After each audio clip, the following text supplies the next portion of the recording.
എല്ലാവർക്കും നമസ്കാരം. ഇന്ന് നമ്മൾ ഡിസ്കസ് ചെയ്യാനായിട്ട് പോകുന്നത് SNGO first semester introduction to സോഷ്യോളജിയിലെ ഇമ്പോർട്ടൻ്റ് ആയിട്ട് പ്രീവിയസ് ഇയർ ക്വസ്റ്റ്യൻ പേപ്പറിലൊക്കെ കുറേ പ്രാവശ്യം ചോദിച്ചിട്ടുള്ള എസ്സേ ക്വസ്റ്റ്യൻസ് ആണ്.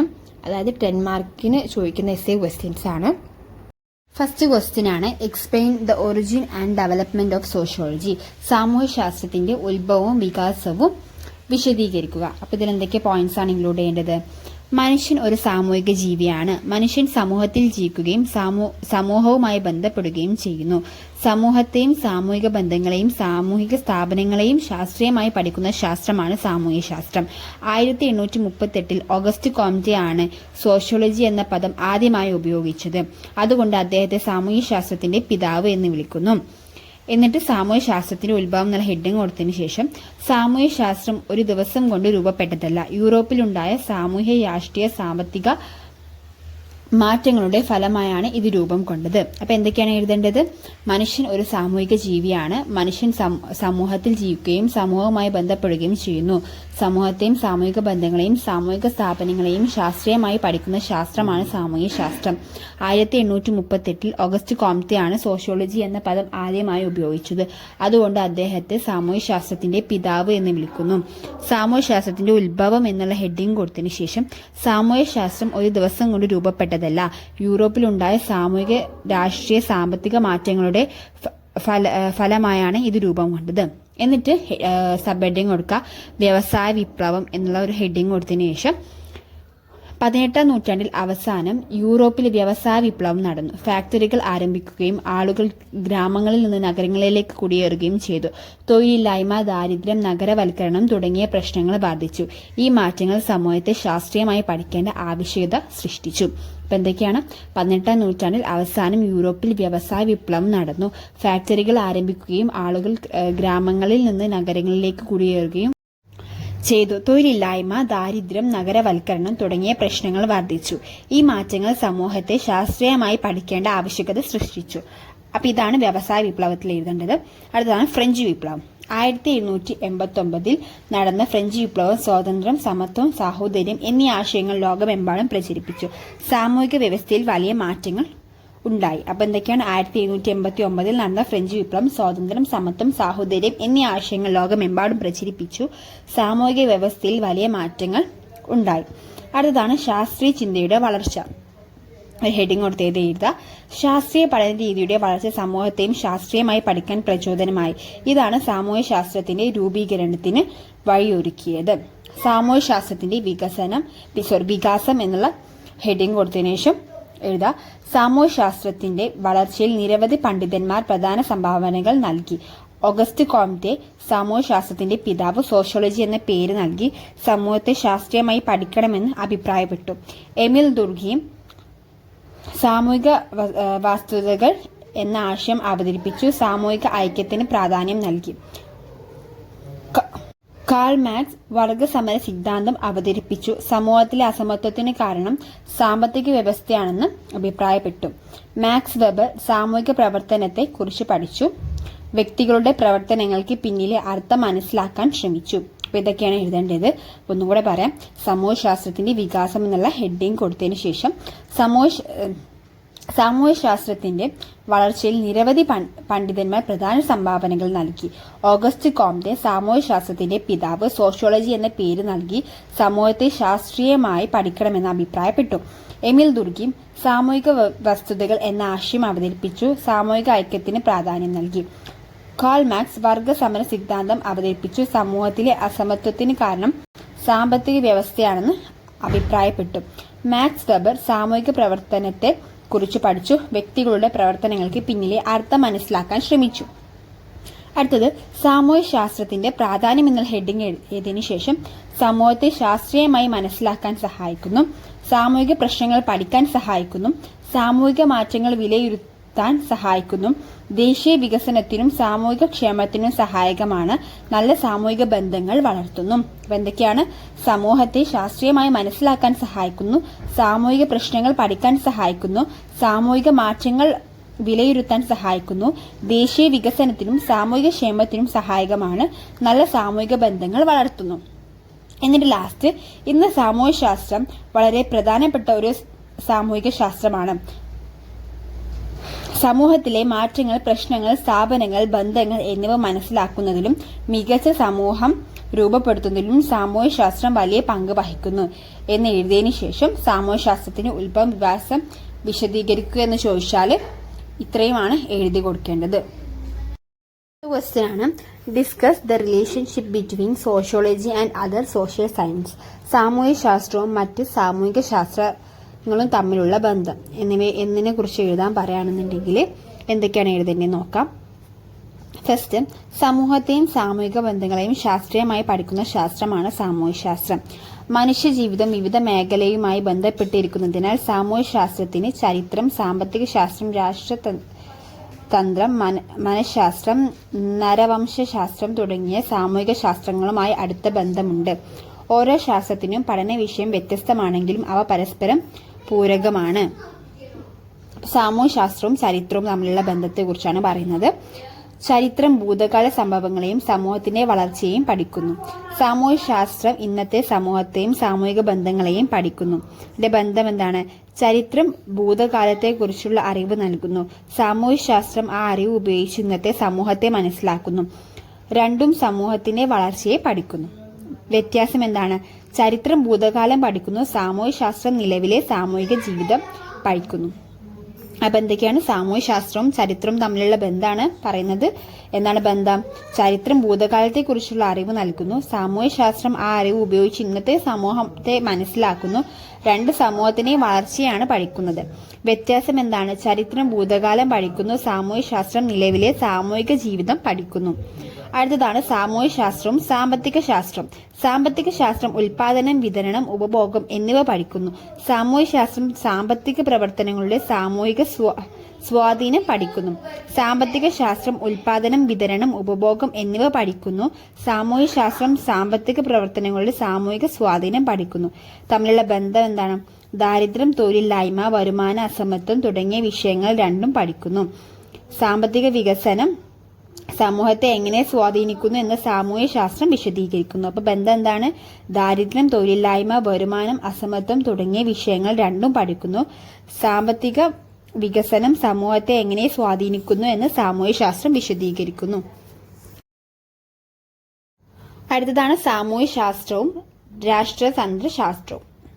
രാഷ്ട്രതന്ത്രശാസ്ത്രം ഭരണകൂടം, സർക്കാർ, അധികാരം, നിയമം എന്നിവ പഠിക്കുന്നു. അപ്പം സാമൂഹ്യ ശാസ്ത്രവും രാഷ്ട്രതന്ത്രശാസ്ത്രവും തമ്മിലുള്ള ബന്ധം എന്താന്ന് ചോദിക്കുകയാണെങ്കിൽ സർക്കാർ സമൂഹത്തെ എങ്ങനെ സ്വാധീനിക്കുന്നു എന്ന് സാമൂഹ്യ ശാസ്ത്രം പഠിക്കുന്നു. അടുത്ത പോയിന്റ് ആയിട്ട് സമൂഹവും ഭരണവും പരസ്പരം ബന്ധപ്പെട്ടിരിക്കുന്നു. അടുത്തതാണ് സാമൂഹ്യ ശാസ്ത്രവും മനഃശാസ്ത്രവും. മനഃശാസ്ത്രം വ്യക്തിയുടെ മനസ്സും പെരുമാറ്റവും പഠിക്കുന്നു. ബന്ധം എന്താണ്? വ്യക്തിയുടെ പെരുമാറ്റത്തെ സമൂഹം എങ്ങനെ സ്വാധീനിക്കുന്നു എന്ന് സാമൂഹ്യ ശാസ്ത്രം പഠിക്കുന്നു. വ്യക്തിയും സമൂഹവും തമ്മിലുള്ള ബന്ധം മനസ്സിലാക്കാൻ ഈ രണ്ട് ശാസ്ത്രങ്ങളും സഹായിക്കുന്നു.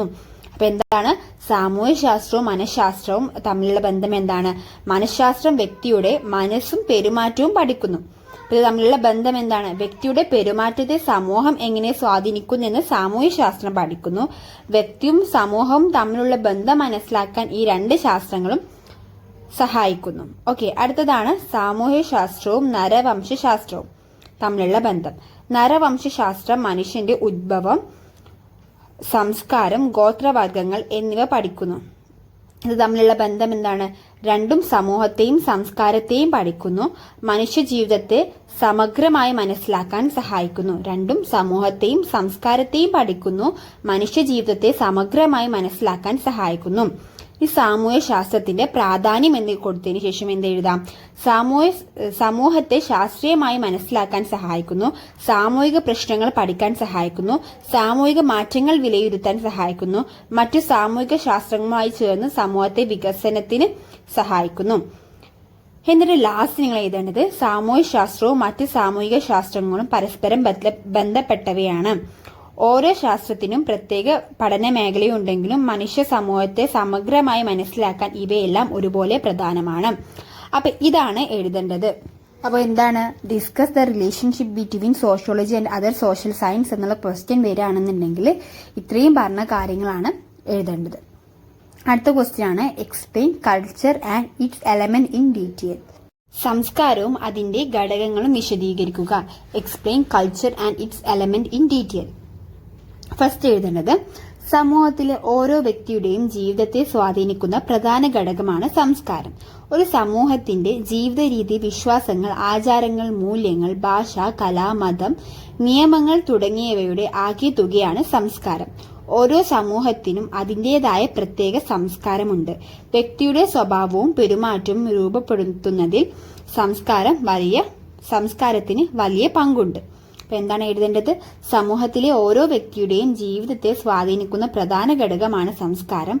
ഒരു സമൂഹത്തിന്റെ ജീവിത രീതി, വിശ്വാസം, ആചാരങ്ങൾ, മൂല്യങ്ങൾ, ഭാഷ, കല, മതം, നിയമങ്ങൾ തുടങ്ങിയവയുടെ ആകെ തുകയാണ് സംസ്കാരം. ഓരോ സമൂഹത്തിനും അതിന്റേതായ പ്രത്യേക സംസ്കാരമുണ്ട്. വ്യക്തിയുടെ സ്വഭാവവും പെരുമാറ്റവും രൂപപ്പെടുത്തുന്നതിൽ സംസ്കാരത്തിന് വലിയ പങ്കുണ്ട്. ഈ സംസ്കാരത്തിന്റെ നിർവചനം എന്നുള്ള ഹെഡിങ് കൊടുത്തതിനു ശേഷം E.B. ടൈലർ പറയുന്നതനുസരിച്ച് ഒരു സമൂഹത്തിലെ അംഗമെന്ന നിലയിൽ മനുഷ്യൻ ആർജിക്കുന്ന അറിവ്, വിശ്വാസം, കല, ധാർമ്മികത, നിയമം, ആചാരം, മറ്റ് കഴിവുകൾ എന്നിവയുടെ ആകെ തുകയാണ് സംസ്കാരം. അപ്പം E.B. ടൈലർ എന്താണ് പറയുന്നത്? ഒരു സമൂഹത്തിലെ അംഗമെന്ന നിലയിൽ മനുഷ്യൻ ആർജിക്കുന്ന അറിവ്, വിശ്വാസം, കല, ധാർമ്മികത, നിയമം, ആചാരങ്ങൾ, മറ്റു കഴിവുകൾ എന്നിവയുടെ ആകെ തുകയാണ് സംസ്കാരം. സംസ്കാരത്തിന്റെ ഘടകങ്ങൾ എന്നുള്ള ഹെഡിങ് കൊടുക്കാം. എന്നിട്ട് ചെയ്ത ഭാഷ, വിശ്വാസങ്ങൾ, മൂല്യങ്ങൾ, ആചാരങ്ങൾ, മതം, കലയും സാഹിത്യവും, നിയമങ്ങളും മാനദണ്ഡങ്ങളും, ഇത്രയാണ് സംസ്കാരത്തിന്റെ ഘടകങ്ങൾ. എന്നിട്ട് ഇനി ഓരോന്നും ഇതിനെ കുറിച്ച് വിശദീകരിക്കണം. അപ്പൊ ഭാഷ എന്താണ്? ആശയവിനിമയത്തിനുള്ള പ്രധാന മാർഗമാണ്. സംസ്കാരം തലമുറകളിലേക്ക് കൈമാറാൻ സഹായിക്കുന്നു. ഭാഷ എന്താണ്? ആശയവിനിമയത്തിനുള്ള പ്രധാന മാർഗമാണ്. സംസ്കാരം തലമുറകളിലേക്ക് കൈമാറാൻ സഹായിക്കുന്നു. വിശ്വാസങ്ങൾ, അതാണ് വിശ്വാസങ്ങൾ സമൂഹം അംഗീകരിക്കുന്ന ആശയങ്ങളും വിശ്വാസങ്ങളുമാണ്. ഉദാഹരണം മതവിശ്വാസം. അടുത്തതാണ് മൂന്നാമത്തത് മൂല്യങ്ങൾ. ശരി, തെറ്റ്, നല്ലത്, ചീത്ത എന്നിവയെക്കുറിച്ചുള്ള സമൂഹത്തിന്റെ മാനദണ്ഡങ്ങളാണ് മൂല്യങ്ങൾ എന്ന് പറയുന്നത്. ഉദാഹരണം സത്യസന്ധത, സഹകരണം. ആചാരങ്ങളും പാരമ്പര്യങ്ങളും ഹെഡിങ് കൊടുക്കുക. എന്നിട്ട് തലമുറകളായി പിന്തുടരുന്ന ജീവിത രീതികളാണ് ആചാരങ്ങളും പാരമ്പര്യങ്ങളും. ഉദാഹരണം ഓണം, വിഷു, വിവാഹാചാരങ്ങൾ. അടുത്തതാണ് മതം. ധാർമ്മികത, മൂല്യങ്ങളും ആത്മീയ ജീവിതവും വളർത്തുന്നു. ഇതാണ് മതം. സമൂഹത്തിൽ ഐക്യം വളർത്താൻ സഹായിക്കുന്നു. കലയും സാഹിത്യവും, സംഗീതം, നൃത്തം, ചിത്ര, കല, സാഹിത്യം എന്നിവ സംസ്കാരത്തിന്റെ ഭാഗമാണ്. നിയമങ്ങളും മാനദണ്ഡങ്ങളും സമൂഹത്തിലെ ക്രമവും സമാധാനവും നിലനിർത്താൻ സഹായിക്കുന്നു. അപ്പൊ ഇത്രയും കാര്യങ്ങളാണ് സംസ്കാരത്തിന്റെ ഘടകങ്ങൾ. എന്നിട്ട് അത് വിശദീകരിച്ചിട്ടാണ് ഇപ്പൊ പറഞ്ഞിട്ടുള്ളത്. അപ്പൊ ഞാൻ ഒന്നും കൂടെ വേണമെങ്കിൽ പറയാം. എന്താണ്? ഭാഷ ആശയവിനിമയത്തിനുള്ള പ്രധാന മാർഗമാണ്. സംസ്കാരം തലമുറകളിലേക്ക് കൈമാറാൻ സഹായിക്കുന്നു. വിശ്വാസങ്ങൾ സമൂഹം അംഗീകരിക്കുന്ന ആശയങ്ങളും വിശ്വാസങ്ങളുമാണ്. ഉദാഹരണം മതവിശ്വാസം. മൂല്യങ്ങൾ ശരി, തെറ്റ്, നല്ലത്, ചീത്ത എന്നിവയെക്കുറിച്ചുള്ള സമൂഹത്തിലെ മാനദണ്ഡങ്ങളാണ്. ഉദാഹരണം സത്യസന്ധത, സഹകരണം. ആചാരങ്ങളും പാരമ്പര്യങ്ങളും തലമുറകളായി പിന്തുടരുന്ന ജീവിത രീതികളാണ്. ഓണം, വിഷു, വിവാഹാചാരങ്ങൾ. മതം ധാർമ്മിക മൂല്യങ്ങളും ആത്മീയ ജീവിതവും വളർത്തുന്നു. സമൂഹത്തിൽ ഐക്യം വളർത്താൻ സഹായിക്കുന്നു. കലയും സാഹിത്യവും സംഗീതം, നൃത്തം, ചിത്രകല, സാഹിത്യം എന്നിവ സംസ്കാരത്തിന്റെ ഭാഗമാണ്. നിയമങ്ങളും മാനദണ്ഡങ്ങളും സമൂഹത്തിലെ ക്രമവും സമാധാനവും നിലനിർത്താൻ സഹായിക്കുന്നു. അപ്പൊ ഇത്രയും കാര്യങ്ങൾ എഴുതാം. എന്നിട്ട് ലാസ്റ്റ് സംസ്കാരത്തിന്റെ സവിശേഷതകൾ എന്നുള്ള ഹെഡിങ് കൊടുത്തതിനു ശേഷം സംസ്കാരം പഠിച്ചെടുക്കുന്നതാണ്, സമൂഹം പങ്കിടുന്നതാണ്, തലമുറകളിലേക്ക് കൈമാറപ്പെടുന്നു, കാലത്തിനനുസരിച്ച് മാറുന്നു, ഭൗതികവും അഭൗതികവുമായ ഘടകങ്ങൾ ഉൾപ്പെടുന്നു. എല്ലാ സമൂഹങ്ങൾക്കും സ്വന്തം സംസ്കാരമുണ്ട്. ഈ സംസ്കാരത്തിന്റെ ധർമ്മങ്ങൾ എന്നുള്ള ഒരു ഹെഡിങ് കൊടുത്തതിനു ശേഷം വ്യക്തിത്വ വികസനത്തിന് സഹായിക്കുന്നു, സാമൂഹിക ഐക്യം വളർത്തുന്നു, സമൂഹത്തിന്റെ പാരമ്പര്യം സംരക്ഷിക്കുന്നു, നല്ല പെരുമാറ്റവും മൂല്യങ്ങളും വളർത്തുന്നു, സാമൂഹിക നിയന്ത്രണത്തിന് സഹായിക്കുന്നു, സമൂഹത്തിന്റെ വ്യക്തിത്വം നിലനിർത്തുന്നു. സംസ്കാരത്തിന്റെ പ്രാധാന്യം എന്നുള്ള ഹെഡിങ് കൊടുത്തതിനു ശേഷം വ്യക്തിയെ നല്ല പൗരനാക്കുന്നു, സമൂഹത്തിൽ സമാധാനവും സഹകരണവും വളർത്തുന്നു, ദേശീയ ഐക്യം ശക്തിപ്പെടുത്തുന്നു, സാമൂഹിക ജീവിതത്തെ ക്രമപ്പെടുത്തുന്നു. എന്നിട്ട് ലാസ്റ്റ് നമ്മൾ കൺക്ലൂഷനായിട്ട് സംസ്കാരം ഒരു സമൂഹത്തിന്റെ ആത്മാവാണ്. വ്യക്തിയുടെ ചിന്തയെയും പെരുമാറ്റത്തെയും ജീവിത രീതിയെയും സംസ്കാരം സ്വാധീനിക്കുന്നു. സമൂഹത്തിലെ പുരോഗതിക്കും ഐക്യത്തിനും സംസ്കാരം അനിവാര്യമാണ്. അപ്പം ഇത്രയും കാര്യങ്ങളാണ് explain culture and its element in detail എന്ന് ചോദിച്ചാൽ എഴുതേണ്ടത്. ഓക്കെ, ഇനി നമുക്ക് അടുത്ത ക്വസ്റ്റ്യനിലേക്ക് പോവാം. Explain the process and agencies of socialisation. സാമൂഹികരണത്തിന്റെ പ്രക്രിയയും ഏജൻസികളും വിശദീകരിക്കുക. ഒരു വ്യക്തി ജനിച്ചപ്പോൾ സമൂഹത്തിന്റെ ആചാരങ്ങളോ മൂല്യങ്ങളോ ഭാഷയോ അറിയില്ല. സമൂഹത്തിൽ ജീവിക്കുന്നതിന് ആവശ്യമായ അറിവും പെരുമാറ്റ രീതികളും മൂല്യങ്ങളും പഠിച്ചെടുക്കുന്ന പ്രക്രിയയാണ് സാമൂഹികരണം. ജനനം മുതൽ മരണം വരെ തുടരുന്ന ഒരു പ്രക്രിയയാണിത്. ഈ സാമൂഹികരണത്തിന്റെ നിർവചനം എന്നുള്ള ഹെഡിങ് കൊടുത്തതിനു ശേഷം സമൂഹത്തിൽ ജീവിക്കാൻ ആവശ്യമായ അറിവ്, മൂല്യങ്ങൾ, ആചാരങ്ങൾ, പെരുമാറ്റ രീതികൾ എന്നിവ വ്യക്തി പഠിച്ചെടുക്കുന്ന പ്രക്രിയയാണ് സാമൂഹികരണം. സാമൂഹികരണത്തിന്റെ പ്രക്രിയ ശൈശവഘട്ടം, ബാല്യഘട്ടം, കൗമാരഘട്ടം, പ്രായപൂർത്തിയായ ഘട്ടം എന്നിങ്ങനെ 4 ഘട്ടങ്ങളാണുള്ളത്. എന്നിട്ട് അത് വിശദീകരിച്ച് എഴുതണം. ശൈശവഘട്ടം സാമൂഹികരണം ആരംഭിക്കുന്നത് കുടുംബത്തിൽ നിന്നാണ്. മാതാപിതാക്കളിൽ നിന്നും ഭാഷയും നല്ല ശീലങ്ങളും പഠിക്കുന്നു. അടുത്തതാണ് ബാല്യഘട്ടം. സ്കൂളിൽ പ്രവേശിക്കുന്നതോടെ അധ്യാപകരിൽ നിന്നും സുഹൃത്തുക്കളിൽ നിന്നും സാമൂഹിക മൂല്യങ്ങൾ പഠിക്കുന്നു. അച്ചടക്കവും സഹകരണവും ഉത്തരവാദിത്തം എന്നിവ വളരുന്നു. മൂന്നാമതാണ് കൗമാരഘട്ടം. സുഹൃത്തുക്കളെയും സമൂഹത്തിന്റെയും സ്വാധീനം വർദ്ധിക്കുന്നു. സ്വന്തം വ്യക്തിത്വം രൂപപ്പെടുത്തുന്നു. നാലാമതാണ് പ്രായപൂർത്തിയായ ഘട്ടം. തൊഴിൽ, വിവാഹം, കുടുംബജീവിതം എന്നിവയിലൂടെ പുതിയ ഉത്തരവാദിത്തങ്ങൾ ഏറ്റെടുക്കുന്നു. സമൂഹത്തിലെ വിവിധ വേഷങ്ങൾ നിർവഹിക്കാൻ പഠിക്കുന്നു. അപ്പൊ ഇത്രയും കാര്യങ്ങളാണ് സാമൂഹികരണത്തിന്റെ പ്രക്രിയ എന്നുള്ളതിൽ എഴുതേണ്ടത്. അടുത്തതാണ് സാമൂഹികരണത്തിന്റെ ഏജൻസികൾ. കുടുംബം, വിദ്യാലയം, സുഹൃത്ത് സംഘം, മതം, മാധ്യമങ്ങൾ എന്നിവയാണ് സാമൂഹികരണത്തിന്റെ ഏജൻസികൾ. കുടുംബം എന്താണ് ചെയ്യുന്നത്? സാമൂഹികരണത്തിന്റെ ആദ്യവും പ്രധാനവുമായ ഏജൻസിയാണ്. ഭാഷ, സ്നേഹം, അച്ചടക്കം, മൂല്യങ്ങൾ എന്നിവ പഠിപ്പിക്കുന്നു. വിദ്യാലയം അറിവും വിദ്യാഭ്യാസവും നൽകുന്നു. അച്ചടക്കം, സഹകരണം, സമയനിഷ്ഠ എന്നിവ വളർത്തുന്നു. സുഹൃത്ത് സംഘം സഹകരണം, സൗഹൃദം എന്നിവ വികസിപ്പിക്കുന്നു. വ്യക്തിത്വ വികസനത്തിന് പ്രധാന പങ്ക് വഹിക്കുന്നു. മതം ധാർമ്മിക മൂല്യങ്ങൾ വളർത്തുന്നു. നല്ല ജീവിത രീതി പഠിപ്പിക്കുന്നു. മാധ്യമങ്ങൾ ടെലിവിഷൻ, പത്രം, റേഡിയോ, ഇന്റർനെറ്റ്, സോഷ്യൽ മീഡിയ എന്നിവ അറിവും പുതിയ ആശയങ്ങളും നൽകുന്നു. അടുത്തത് സാമൂഹികരണത്തിന്റെ പ്രാധാന്യം എന്ന് എഴുതിയതിനു ശേഷം എന്ത് ചെയ്താ വ്യക്തിത്വ വികസനത്തിന് സഹായിക്കുന്നു. നല്ല പൗരനായി വളരാൻ സഹായിക്കുന്നു. സമൂഹത്തിന്റെ മൂല്യങ്ങളും സംസ്കാരവും നിലനിർത്തുന്നു. സമൂഹവുമായി പൊരുത്തപ്പെടാൻ സഹായിക്കുന്നു. സാമൂഹിക ഉത്തരവാദിത്ത ബോധം വളർത്തുന്നു. എന്നിട്ട് ലാസ്റ്റ് സാമൂഹികരണം ഓരോ വ്യക്തിയുടെയും ജീവിതത്തിലെ ഏറ്റവും പ്രധാനപ്പെട്ട പ്രക്രിയയാണ്. ഒരു നല്ല വ്യക്തിയെയും നല്ല പൗരനെയും രൂപപ്പെടുത്തുന്നതിൽ കുടുംബം, വിദ്യാലയം, മതം, സുഹൃത്തുക്കൾ, മാധ്യമങ്ങൾ തുടങ്ങിയ സാമൂഹികരണ ഏജൻസികൾ നിർണായക പങ്ക് വഹിക്കുന്നു. ഓക്കെ, അപ്പൊ ഞാൻ ഒന്നുകൂടെ പറയാണ്. എന്താണ് സാമൂഹികരണ ഏജൻസികളാണ് കുടുംബം, വിദ്യാലയം, സുഹൃത്ത് സംഘം, മതം, മാധ്യമങ്ങൾ. അപ്പൊ കുടുംബം എന്തൊക്കെയാണ് ചെയ്യുന്നത്? സാമൂഹികരണത്തിന്റെ ആദ്യവും പ്രധാനവുമായ ഏജൻസിയാണ്. ഭാഷ, സ്നേഹം, അച്ചടക്കം, മൂല്യങ്ങൾ എന്നിവ പഠിപ്പിക്കുന്നു. വിദ്യാലയം അറിവും വിദ്യാഭ്യാസവും നൽകുന്നു. അച്ചടക്കം, സഹകരണം, സമയനിഷ്ഠ എന്നിവ വളർത്തുന്നു. സുഹൃത്ത് സംഘം സഹകരണം, സൗഹൃദം എന്നിവ വികസിപ്പിക്കുന്നു. വ്യക്തിത്വ വികസനത്തിന് പ്രധാന പങ്ക് വഹിക്കുന്നു. മതം ധാർമ്മിക മൂല്യങ്ങൾ വളർത്തുന്നു. നല്ല ജീവിത രീതി പഠിപ്പിക്കുന്നു. മാധ്യമങ്ങൾ ടെലിവിഷൻ, പത്രം, റേഡിയോ, ഇന്റർനെറ്റ്, സോഷ്യൽ മീഡിയ എന്നിവയിലൂടെ അറിവും പുതിയ ആശയങ്ങളും നൽകുന്നു. സാമൂഹികത്തിന്റെ പ്രാധാന്യം എന്ന് എഴുതിയതിനു ശേഷം വ്യക്തിത്വ വികസനത്തിന് സഹായിക്കുന്നു. നല്ല പൗരനായി വളരാൻ സഹായിക്കുന്നു. സമൂഹത്തിന്റെ മൂല്യങ്ങളും സംസ്കാരവും നിലനിർത്തുന്നു. സമൂഹവുമായി പൊരുത്തപ്പെടാൻ സഹായിക്കുന്നു. സാമൂഹിക ഉത്തരവാദിത്ത ബോധം വളർത്തുന്നു. അപ്പൊ ഇത്രയും കാര്യങ്ങൾ എഴുതിയിട്ട് നിർത്തുക. അപ്പൊ ഇതാണ് ഈ ഒരു ക്വസ്റ്റ്യൻ എന്നാൽ എഴുതേണ്ടത്. Discuss social stratification and its theories. സാമൂഹിക തട്ടുകളും അതിന്റെ സിദ്ധാന്തങ്ങളും വിശദീകരിക്കുക. സമൂഹത്തിലെ എല്ലാ ആളുകൾക്കും ഒരേ സ്ഥാനമോ സമ്പത്തോ അധികാരമോ ലഭിക്കുന്നില്ല. ചിലർ സമ്പന്നരും ചിലർ ദരിദ്രരും, ചിലർ ഉയർന്ന പദവിയിലും ചിലർ താഴ്ന്ന പദവിയിലും ആയിരിക്കും. ഇത്തരത്തിൽ സമൂഹത്തെ വിവിധ തട്ടുകളായി വിഭജിക്കുന്നതിനെയാണ് സാമൂഹിക തട്ടുകൾ എന്ന് പറയുന്നത്. ഇതിന്റെ നിർവചനം: സമ്പത്ത്, അധികാരം, തൊഴിൽ, വിദ്യാഭ്യാസം, പദവി എന്നിവയുടെ അടിസ്ഥാനത്തിൽ സമൂഹത്തെ വിവിധ തട്ടുകളായി വിഭജിക്കുന്ന സാമൂഹിക സംവിധാനത്തെയാണ് സാമൂഹിക തട്ടുകൾ എന്ന് പറയുന്നത്. സാമൂഹിക തട്ടുകളുടെ സവിശേഷതകൾ എന്തൊക്കെയാണ്? എല്ലാ സമൂഹങ്ങളിലും സാമൂഹിക തട്ടുകൾ കാണപ്പെടുന്നു. സമൂഹത്തിൽ അസമത്വം നിലനിൽക്കുന്നു. ഉയർന്നതും താഴ്ന്നതുമായ തട്ടുകൾ ഉണ്ടായിരിക്കും. സമ്പത്ത്, അധികാരം, തൊഴിൽ, വിദ്യാഭ്യാസം എന്നിവയാണ് പ്രധാന അടിസ്ഥാനങ്ങൾ. ഓരോ വ്യക്തിക്കും സമൂഹത്തിൽ ഒരു പ്രത്യേക സ്ഥാനം ഉണ്ടായിരിക്കും. സമ്പത്ത്, അധികാരം, തൊഴിൽ, വിദ്യാഭ്യാസം എന്നിവയുടെ അടിസ്ഥാനത്തിലാണ് സാമൂഹിക തട്ടുകൾ ഉണ്ടാക്കുന്നത്.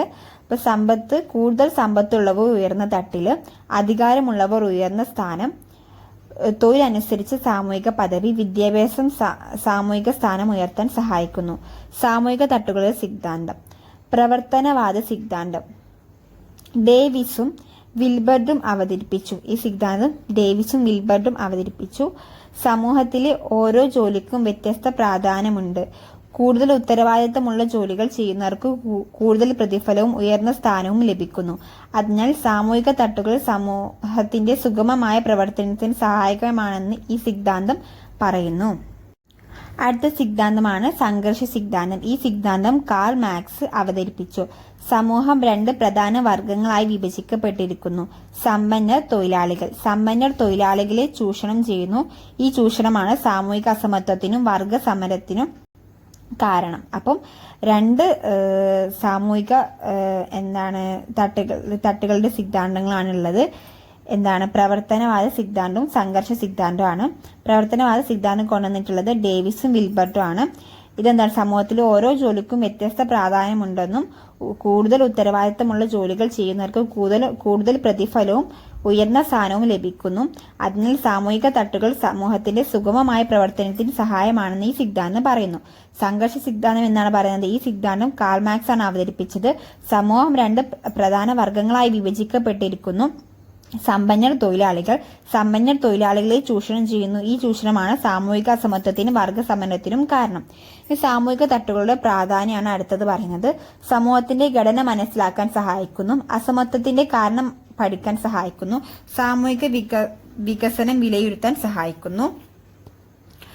സാമൂഹിക പ്രശ്നങ്ങൾ തിരിച്ചറിയാൻ സഹായിക്കുന്നു. അപ്പൊ എന്തൊക്കെയാണ്? സമൂഹത്തിന്റെ ഘടന മനസ്സിലാക്കാൻ സഹായിക്കുന്നു, അസമത്വത്തിന്റെ കാരണം പഠിക്കാൻ സഹായിക്കുന്നു, സാമൂഹിക വികസനം വിലയിരുത്താൻ സഹായിക്കുന്നു, സാമൂഹിക പ്രശ്നങ്ങൾ തിരിച്ചറിയാൻ സഹായിക്കുന്നു.